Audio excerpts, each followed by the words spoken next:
So hey everyone, this is me Shivang Yadav. Welcome back to our channel.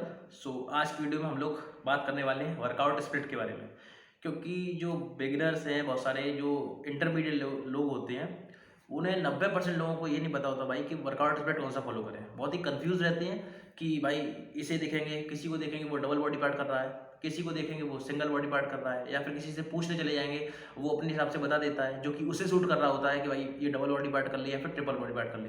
ये सबके साथ problem होती है जो बिगनर्स होते हैं या फिर जो इंटरमीडिएट लेवल पे होते हैं। सो अब बात क्या है, ये पता कैसे करें भाई कि हमारी बॉडी पर क्या सूट कर रहा है, ठीक है ना। क्योंकि सारा गेम क्या है, हमारी बॉडी पर, सबकी बॉडी डिफरेंट है, किसकी बॉडी पर क्या सूट कर रहा है। अगर उसने बहुत अच्छी बॉडी बना ली है, उसने पुश पुल लेग फॉलो किया है, तो जरूरी नहीं है आप भी पुश पुल लेग ही फॉलो करें, समझ रहे हैं। तो सारा गेम होता है एक चीज़ का, वो है रिकवरी, ठीक है। और जितने भी वर्कआउट प्लान्स बने हैं, पुश पुल लेग बनाओ, double body part, single body part, सब कुछ बने हैं रिकवरी के बेसिस पर, टाइम लैग के साथ में, ठीक है ना। जैसे अगर आपने सिंगल बॉडी पार्ट पे गए तो आपकी मसल रिकवरी लेट हो रही है, जाहिर सी बात है। अच्छा खासा आपने बहुत ही वॉल्यूम के साथ वर्कआउट किया है तो आपकी मसल रिकवरी लेट हो रही है बहुत, तो उसके साथ आप सिंगल बॉडी पार्ट कर सकते हैं। अगर आपकी रिकवरी थोड़ी जल्दी हो रही है, आप थोड़ा कम वॉल्यूम रखते हैं, वॉल्यूम का मतलब होता है number of sets, number of exercises, ठीक है ना। सो अगर आप कम वॉल्यूम रखते हैं तो आप डबल बॉडी पार्ट कर सकते हैं, ट्रिपल बॉडी पार्ट कर सकते हैं। ये टोटली अप टू यू होता है कि आप कौन सा बॉडी पार्ट फॉलो करें। किसी से पूछने की जरूरत नहीं होती इस चीज़ों में, और कोई इतना क्लियरली बता भी नहीं पाता। सब लोग बोलते हैं, जो भीड़ चाल चल रही है कि भाई पुश पुल लेग फॉलो करेंगे तो ऐसी बॉडी बन जाएगी, सिंगल बॉडी पार्ट करेंगे तो ऐसी बॉडी बन जाएगी, ठीक है। एडवांस लेवल पर जो लोग होते हैं ना, वो कभी इन चीज़ों पर ध्यान नहीं देते भाई वर्कआउट स्प्रेड पर लेकर, क्योंकि उन्हें पता होता है जनरली हमारी बॉडी पर क्या सूट कर रहा है, समझ रहे हैं। तो सारा गेम होता है रिकवरी का। ये जितने भी वर्कआउट प्लान बने हुए हैं वो सभी रास्ते हैं एक चौराहे पर पहुंचने के। तो अब देखिए पता कैसे करें भाई हमारी रिकवरी कब हो रही है, ठीक है। जो जैसे अगर आपने मंडे को, मैंने माना चेस्ट मारा आपने, ठीक है, चेस्ट जैसे आपने चेस्ट ट्रेन किया। अब आप पता कीजिए कि कितने दिन तक सोरनेस रहती है आपकी। सोरनेस का मतलब होता है पेन बॉडी में जो होता है ना। जैसे आपने चेस्ट मारा, उस दिन चेस्ट में पेन होगा नहीं, उस दिन नहीं होता है, अगले दिन से पेन स्टार्ट होता है। सो अगले दिन आपके पेन हो रहा है, एक दो दिन हो गए, 3 दिन हो गए, 4 दिन हो गए, अच्छा खासा वॉल्यूम के साथ आपने वर्कआउट किया था, तो आपका पेन 3-4 दिन चल गया, तो आप सिंगल बॉडी पार्ट चूज़ कीजिए, क्योंकि वो आपके लिए बेनिफिशियल रहेगा। कोई फ़ायदा नहीं है कि आप डबल बॉडी पार्ट कर रहे हैं, ट्रिपल बॉडी पार्ट कर रहे हैं और मसल सोरनेस बिल्कुल रखी हुई है, मसल बिल्कुल डैमेज हो जाएगी, समझ रहे हैं भैया। रिकवरी बहुत ज़रूरी होती है, उसी से मसल आपकी ग्रो होगी। वर्कआउट से बॉडी ग्रो नहीं होती है, रिकवरी से ही बॉडी ग्रो होती है, अच्छे न्यूट्रिशन से बॉडी ग्रो होती है, ठीक है ना।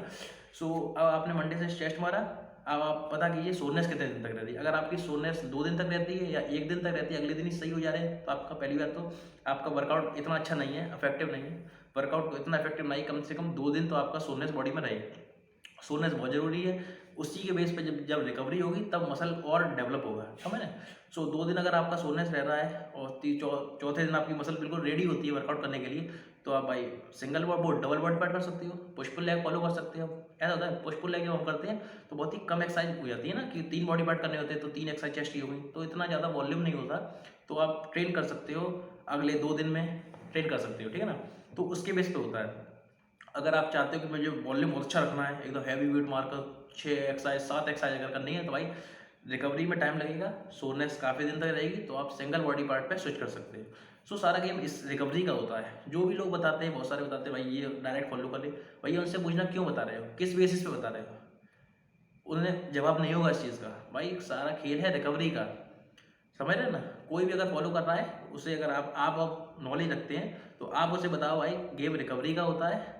और इस वीडियो को मैंने आपसे कहा था, इस वीडियो के बाद आप खुद बताएंगे लोगों को, या फिर खुद अपने आप को बताएंगे भाई मेरी बॉडी पे क्या सूट कर रहा है। सो मंडे से चेक करना अपनी बॉडी को, सिंगल बॉडी पार्ट स्टार्ट करना, और मंडे से पूरे सैटरडे तक जाना सिंगल बॉडी पार्ट से। फिर आपको फील होगा कि भाई मेरी बॉडी का, जैसे मैंने चेस्ट ट्रेन किया तो कितने दिनों में रिकवर हो गया, उसी दिन से अपनी अगेन वाला चेस्ट का पार्ट दोबारा ट्रेन कर लो। अगर वो थर्सडे को आ रहा है तो थर्सडे को ट्रेन कर लो, अगर वो आ रहा है फ्राइडे को तो फ्राइडे को रख लो, 4 दिन का स्प्लिट रख लो। अगर वो आ रहा है 5 में सैटरडे को आ रहा है तो 5 दिन का स्प्लिट रख लो। वो ये जरूरी नहीं होता कि 1 हफ्ते में फिट करना होता है भाई, 2 हफ्ते में चले जाओ वर्कआउट प्लान को, 3 हफ्ते में चले जाओ वर्कआउट प्लान को, ऐसा कोई फिक्स नहीं होता कि आप एक ही वर्कआउट प्लान पर रहते हैं। सो ठीक है भाई। सो जनरली मुझे लगता है आपकी मैंने काफ़ी कन्फ्यूजन दूर कर दी होगी, क्योंकि आप लोग सर्च मारते रहते हो वर्कआउट स्प्लिट को लेकर। सो अब आपको किसी भी वीडियो को देखने की जरूरत नहीं पड़ेगी। इस वीडियो के बाद अब आप खुद चेक करना, फील करना, और उसके बाद कमेंट में जरूर बताना भाई कि कैसा लगा।